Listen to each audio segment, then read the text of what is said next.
Hello दोस्तों, आप सबों का स्वागत है जेके स्टडी चैनल में। तो आप सभी को कैसे हैं? आशा करते हैं आप लोग अपने अपने घरों में सुरक्षित होंगे और अपना ध्यान दे रहे होंगे। तो आज का जो क्लास होगा वो होगा कंप्यूटर से संबंधित रहेगा। और ये झारखंड के जो अभी JSSC CGL का एग्ज़ाम है या फिर झारखंड के कोई भी प्रतियोगिता परीक्षा है, उन सबों के लिए ये काफ़ी महत्वपूर्ण होगा। ठीक है, तो आज का जो टॉपिक है वो है कंप्यूटर। और आज हम लोग लगभग 14 क्वेश्चन या 13 क्वेश्चन देखने वाले हैं जो आप सबों के लिए काफ़ी महत्वपूर्ण होगा। तो चलिए शुरू करते हैं बिना किसी देरी के।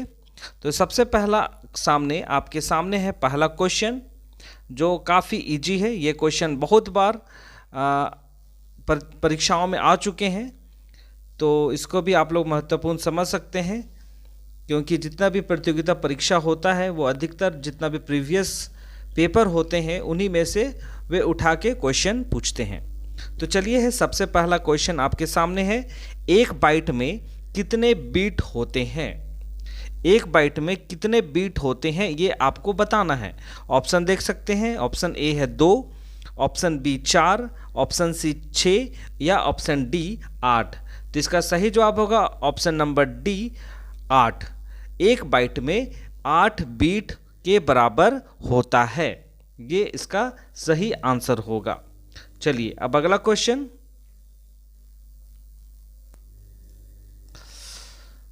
नंबर 2।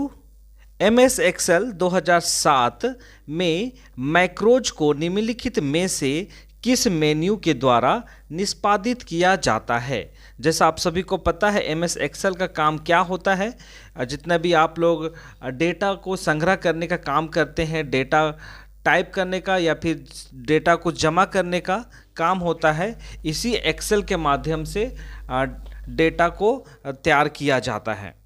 तो आपको बताना है कि ये जो MS Excel जो 2007 का जो MS Excel है उस पे मैक्रोज को, है ना, मैक्रोज को किस मेन्यू के द्वारा निष्पादित किया जाता है। तो चलिए ऑप्शन देखिए, डेटा के माध्यम से, इंसर्ट के माध्यम से, होम के माध्यम से या आपका व्यू के माध्यम से। तो मैक्रोज को निष्पादित करने के लिए व्यू के माध्यम से निष्पादित किया जाता है मैक्रोज को। ठीक है, जैसे आप लोग ऊपर में टूल बार देखते हैं वहाँ पे व्यू का ऑप्शन सब रहता है, तो वहाँ पर से आप जाके मैक्रोज को निष्पादित कर सकते हैं। चलिए अगला है, वो भी एक्सेल से संबंधित क्वेश्चन है। MS Excel का डिफ़ॉल्ट फाइल एक्सटेंशन क्या होता है आपको बताना है। जैसा हर एक सॉफ्टवेयर का एक डिफ़ॉल्ट फाइल होता है, उसी प्रकार MS Excel का भी डिफ़ॉल्ट फाइल होता है। तो आपको बताना है इसका सही जवाब क्या होगा। ठीक है, इसका सही जवाब क्या होगा। ऑप्शन देख सकते हैं। ऑप्शन ए में है XLR, ऑप्शन बी में है EXE, ऑप्शन सी में है EXL और ऑप्शन डी XLS। तो इसका सही जवाब होगा ऑप्शन डी XLS। जब आप लोग डॉक्यूमेंट को सेव करते हैं एक्सेल का, तो वहाँ पे आप लोगों को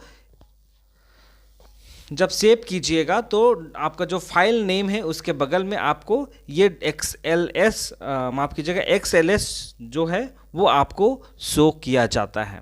ठीक है, तो जैसा आप सबों को पता है कि जैसा भी मैंने बताया डिफ़ॉल्ट फाइल एक्सटेंशन होगा, है ना, डिफ़ॉल्ट फाइल का जो एक्सटेंशन होगा XLS होगा। जो सॉफ्टवेयर एक्सेल को MS Excel के नाम से भी जाना जाता है। ठीक है, और यह जो मैक्रो ऑफिस जो है वो सूट के साथ आने वाला स्प्रेडशीट प्रोग्राम कहलाता है। ठीक है, जो आपका MS Excel से संबंधित है। चलिए अगला क्वेश्चन देखते हैं। क्वेश्चन है आपका, आप अपने जीमेल अकाउंट में नई ईमेल आईडी कहाँ शामिल करेंगे?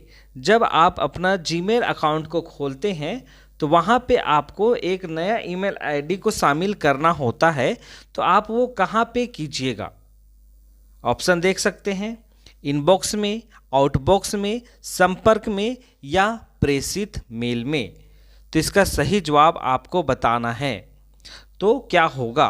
तो इसका सही जवाब होगा जब अपना ईमेल आईडी में, जीमेल आईडी में आप नया ईमेल आईडी को ऐड करते हैं तो आपको संपर्क जो स्थान है वहाँ पे आपको ये करना होगा, शामिल करना होगा।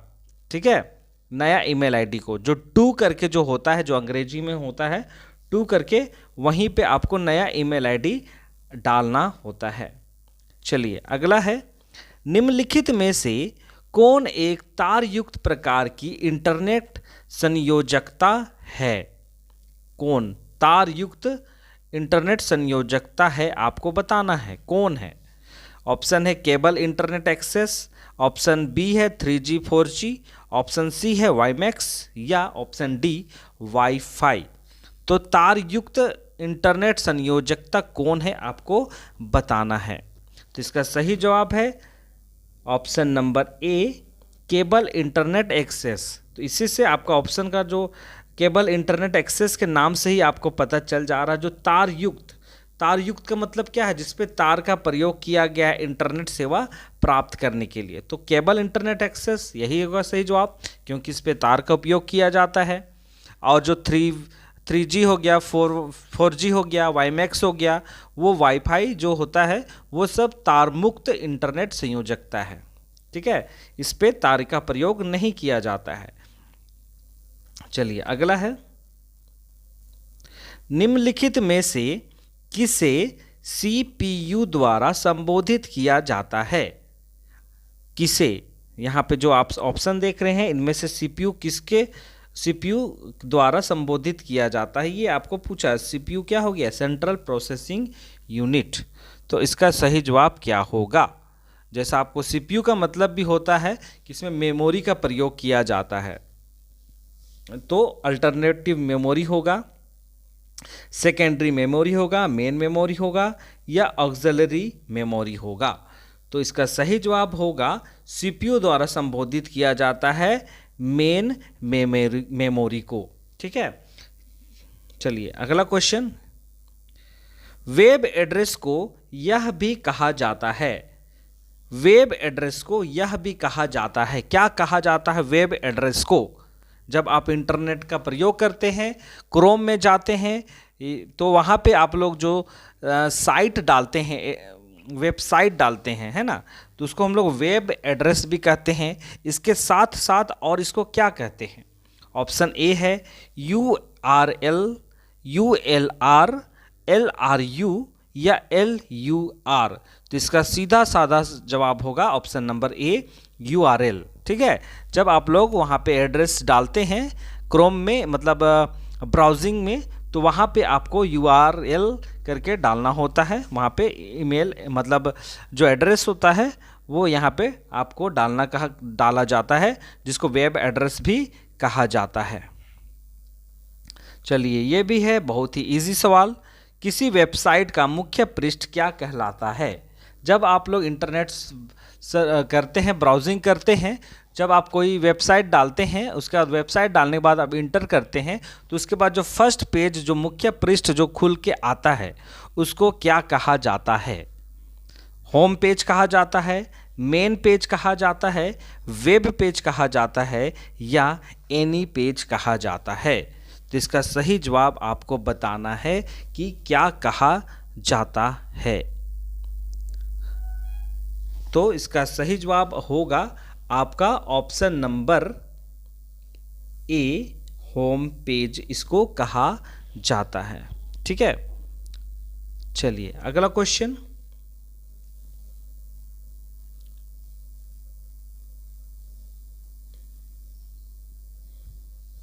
वह डिवाइस जिसका उपयोग ड्राइंग करने के लिए, ग्राफिक्स बनाने के लिए तथा मेन्यू सिलेक्शन के लिए किया जाता है, क्या कहलाता है? आपको बताना है।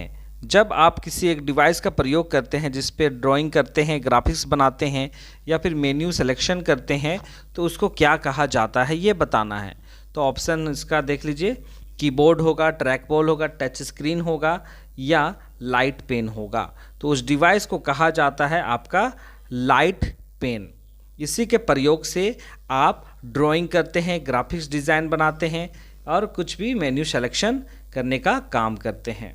चलिए अगला क्वेश्चन, निम्नलिखित में से कौन प्राइमरी स्टोरेज डिवाइस के रूप में प्रयुक्त होता है? निम्नलिखित में से कौन प्राइमरी स्टोरेज डिवाइस के रूप में प्रयुक्त होता है? Option A magnetic drum, option B PROM, option C floppy disk, या इनमें से सभी कोई। तो इसका सही जवाब आपका क्या होगा? तो इसका सही जवाब होगा ऑप्शन नंबर बी, प्रोम कहा जाता है। ठीक है, इसको प्राइमरी स्टोरेज के रूप में भी प्रयुक्त किया जाता है।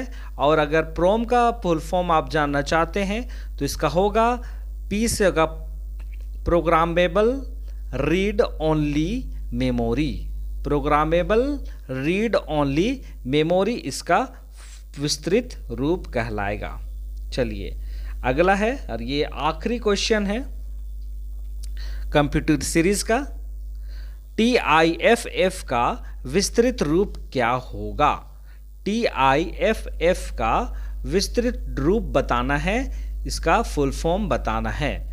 तो इसका ऑप्शन देखिए, tool information file formula, option B tagging Indian file format, option C tagging image for file bot, या option D tagged image file format.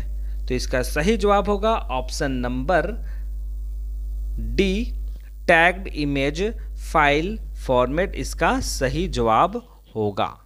ठीक है, तो इसी के साथ आज का ये फर्स्ट सीरीज जो था कंप्यूटर से, वो यहीं पे मैं समाप्त करने जा रहा हूँ। तो आप सबों से आशा करते हैं, मैं अपेक्षा यही करता हूँ कि वीडियो आपको कैसा लगा मैं जानना चाहूँगा, ताकि मैं और भी कुछ क्वेश्चन ढूंढ के लाऊं जो आप सबों के लिए, आपके नॉलेज के लिए काफ़ी फ़ायदेमंद होगा। तो चलिए इसी के साथ मैं आज के इस क्लास को यहीं पे समाप्त करता हूं। तो वीडियो को आप लोग लाइक कीजिएगा, वीडियो को शेयर कीजिएगा, और जो लोग चैनल में नए हैं वे लोग चैनल को सब्सक्राइब कीजिएगा, ताकि वीडियो का हर एक नोटिफिकेशन, वीडियो का हर एक नोटिफिकेशन पाने के लिए बेल आइकन को प्रेस करना ना भूलिएगा। तो चलिए आप लोग अपना ध्यान दीजिए, सुरक्षित रहिए और खुश रहिए। मिलते हैं एक नए वीडियो के साथ। बहुत बहुत धन्यवाद।